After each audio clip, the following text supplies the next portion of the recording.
nos toca ahora ver con Fernando, tratar de analizar un poco, ¿no? ¿Qué podemos esperar hacia adelante a partir de los resultados del día de hoy? Por supuesto, con esta mirada económica, mirada de mercados que nos puedas ofrecer, Fernando. Había algo que estaban recién conversando y hablaban respecto de la inversión y del ahorro, cómo están tan a la baja en Chile, parte de las señales que se están dando a nivel económico. Y quisiera preguntarte desde tu visión, considerando cómo está la economía chilena, cuáles son esos factores internacionales que están afectando también y lo interno a nivel político, ¿qué debería hacerse a partir de este lunes, 8 de mayo, viendo esta composición por lo menos en el Consejo Constitucional? ¿Qué deberíamos estar viendo? ¿Qué se debería hacer hacia adelante? Sí, a ver, en primer lugar, mencionar un poco lo del resultado. El resultado, como decía José Manuel, es un resultado bastante esperado. Al menos el hecho de que la derecha iba a sacar los 3/5 o iba a sacar la mayoría o el 60%, eso ya era algo que se esperaba, ¿no es cierto? Si uno revisaba las principales encuestas o las que están circulando privadas, o si uno revisaba también lo que proyectaban los distintos analistas económicos, en general había un consenso de que la derecha iba a lograr este 60%. La sorpresa viene por el exceso de ese 60%, es decir, esos 4 convencionales extra que está teniendo la derecha, aunque como comentaba, gran parte viene incorporado. De hecho, si uno ve el rendimiento que han tenido, por ejemplo, las acciones chilenas en relación a las acciones globales, los últimos 2 meses han rentado un 7% en exceso sobre lo que habían rentado las acciones globales. Lo mismo pasa con el tipo de cambio. El tipo de cambio ha tenido una apreciación de un 2% en relación al dólar versus otras monedas emergentes que tuvieron depreciaciones. Y lo mismo se repite también para la renta fija, por ejemplo, que también ha tenido buenos retornos en relación a los mercados globales. Entonces, solo para redondear la idea, probablemente mañana lo que se va a ver es tal vez una pequeña sorpresa que el mercado la considere como positiva, por el lado de que se despeja algo de incertidumbre, pero no deberían ser movimientos tan bruscos, ya que gran parte de esto probablemente venía en precio. Y justamente veíamos que para el viernes la bolsa, el IPSA, que subió, expandió 1,93%, alrededor de los 5.480 puntos, el mayor nivel desde el 15 de septiembre. Y también el dólar había retrocedido un poco por debajo de los 800 pesos.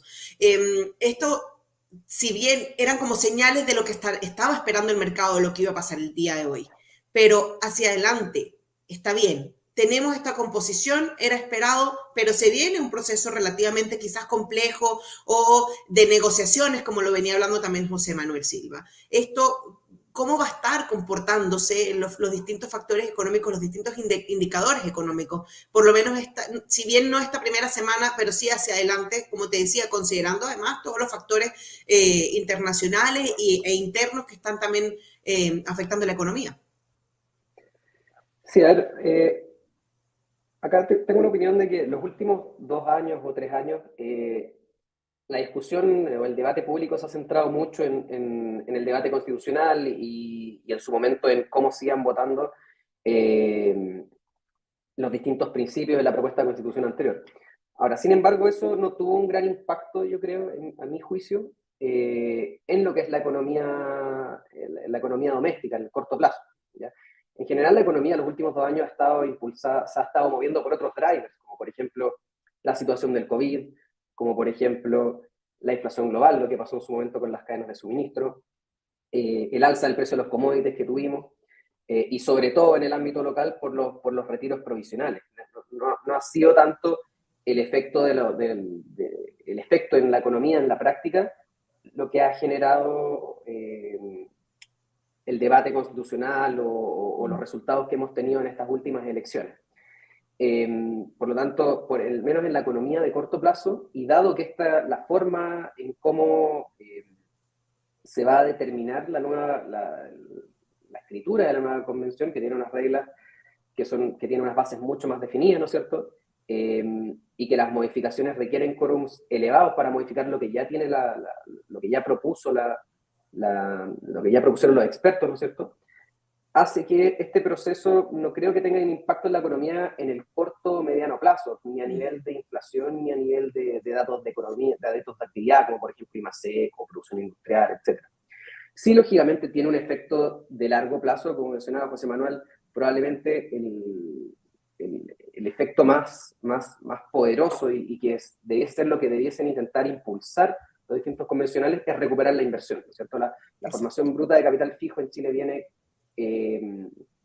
muy alicaída en los últimos años en la región en general, y eso es clave para lograr tener un mayor crecimiento potencial, un mayor crecimiento tendencial y, lógicamente, recuperar la senda de crecimiento que veníamos teniendo en los últimos 30 años.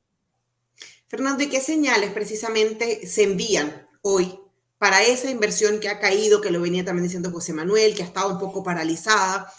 Nos quedan todavía 3 años de gobierno. Este primer año ha estado entrampado en esta discusión constitucional, eh, pero ¿qué señales están enviando el día de hoy respecto de esa certeza, esa seguridad y ese llamado a precisamente a que vengan más inversionistas a Chile? Sí, a ver, voy a repetir un poco lo que dijo José Manuel. Lo primero, lo que yo rescataría como un corolario de esta elección y la elección de septiembre del año pasado es que probablemente el ciudadano chileno no quiere una hoja en blanco. En el fondo lo que él quiere es cambios con estabilidad y recogiendo las buenas políticas públicas que había tenido el país en los últimos 30, 40 años. ¿Ya? O sea, partir de esa base y mejorar lo que haya que mejorar, ¿no es cierto? Entonces, en ese sentido, voy a repetir lo que dije antes, me parece que lo más relevante es que la nueva constitución sea una constitución que logre promover la inversión y de esa manera mejorar y que sea capaz de permitir el desarrollo de políticas públicas, ¿no es cierto?, que permitan que el país siga creciendo y desarrollándose de manera de disminuir la pobreza y aumentar el crecimiento del mercado chileno también. ¿Qué deberíamos estar viendo o qué piensas tú que podríamos estar viendo respecto de las distintas acciones de empresas que se puedan ver favorecidas o afectadas con este resultado? También en torno a riesgo país, que siempre se torna un poco compleja la lectura en momentos electorales, pero ya sabiendo el resultado. ¿Cómo lo ves? Sí, a ver, primero que nada, la recomendación nunca es mover el riesgo de tus inversiones solo por una noticia puntual, como en este caso son las elecciones. Lo que sí es cierto es que los mercados chilenos, los activos chilenos hoy día, estas elecciones yo creo que vienen a confirmar algo, que es que los activos chilenos hoy día están atractivos versus sus comparables, tanto en la región como en países emergentes en general. Si uno ve, por ejemplo, la bolsa chilena viene transando con un premio considerable en los últimos 3, 4 años, lo que se ve reflejado, por ejemplo, en los distintos múltiplos, las distintas valorizaciones, que hoy día, por ejemplo, uno ve a IPSA transando valorizaciones similares a Brasil, cuando Brasil históricamente ha sido un país mucho más riesgoso y que tiende a transar más barato que Chile, hoy día transa al mismo nivel. Lo mismo pasa con otros países, como por ejemplo México, hoy día transa más caro que Chile Uh -huh. y siempre ha transado más barato que Chile. Entonces, este premio que se viene generando probablemente veamos algo de corrección en los próximos meses. Por otro lado, en el lado del tipo cambio sucede algo similar. Si uno ve, por ejemplo, el precio de largo plazo de equilibrio del tipo de cambio en Chile, ajustado por el nivel del precio del cobre, por el nivel del diferencial de tasa y otras variables macroeconómicas, uno ve que también transa con cierto premio. Por lo tanto, en la medida en que se vaya disminuyendo la incertidumbre, vamos a ver que ese tipo de cambio también probablemente va a empezar a converger algo más a la baja. Y en la renta fija también pasa algo similar. Uno ve hoy día, por ejemplo, fondos mutuos o instrumentos de renta fija de corto plazo, de muy bajo riesgo, que entregan tasas reales de UF más 5, UF más 6, lo cual está muy por sobre lo histórico que ofrecían como rentabilidad esperada ese tipo de instrumentos. Por lo tanto, tanto la renta variable como la renta fija, como el tipo de cambio, hoy día se ven oportunidades, por lo menos en términos relativos versus sus comparables en otros países emergentes o incluso en países desarrollados, se ve que los activos chilenos hoy día tienen bastante valor. Tu recomendación para quienes nos están viendo entonces respecto a lo que podemos hacer en movimientos esta próxima semana es, ¿cuál sería? Sí, a ver, probablemente mañana el mercado, no hay mucho que hacer, o sea, el mercado mañana va a abrir y ya va a abrir arriba y no va a haber mucho que hacer. Ahora, como les comentaba, nunca es recomendable comprar más Bueno, acciones porque sí, ni vender porque cree que va a pasar algo o que va a salir electo un candidato, sino que en realidad lo que uno debe hacer es siempre mantener una inversión responsable, ¿no es cierto?, de acuerdo a su nivel de tolerancia al riesgo y dependiendo también de cuándo necesita gastar o para qué está ahorrando ese dinero. Pero si uno se quiere poner más selectivo y decir, bueno, dado que voy a comprar acciones, ¿qué prefiero comprar? Probablemente acciones chilenas hoy día sí se ven desde una perspectiva de valorización al menos más razonables que sus comparables de la región. Lo mismo pasa con el tipo de cambio y lo mismo pasa con la renta fija, como te comentaba. Sí, Ahora, con respecto perdón. a los drivers,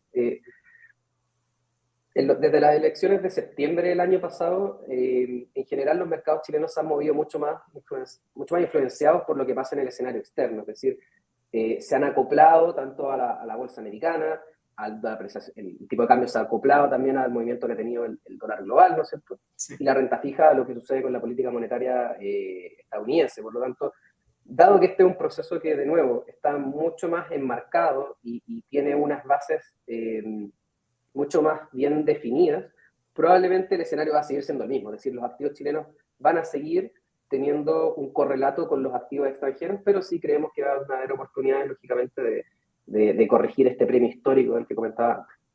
Sí. Fernando, ya prácticamente para cerrar, quisiera hacerte la última pregunta. ¿Qué podemos o cuánto tiempo más pudiéramos estar viendo una relativa estabilidad en el mercado y una buena posición respecto de los activos y de los indicadores chilenos, considerando que ahora se viene precisamente la redacción o la nueva redacción de esta constitución, se viene un nuevo plebiscito para apruebo o rechazo de ese texto constitucional y ahora todo esto con un liderazgo de la derecha marcando precisamente lo que va a ser la redacción de ese texto? Llegaremos a un proceso electoral en el que ahora se rechace esta nueva constitución. ¿Qué tanta incertidumbre vamos a estar viendo hacia adelante?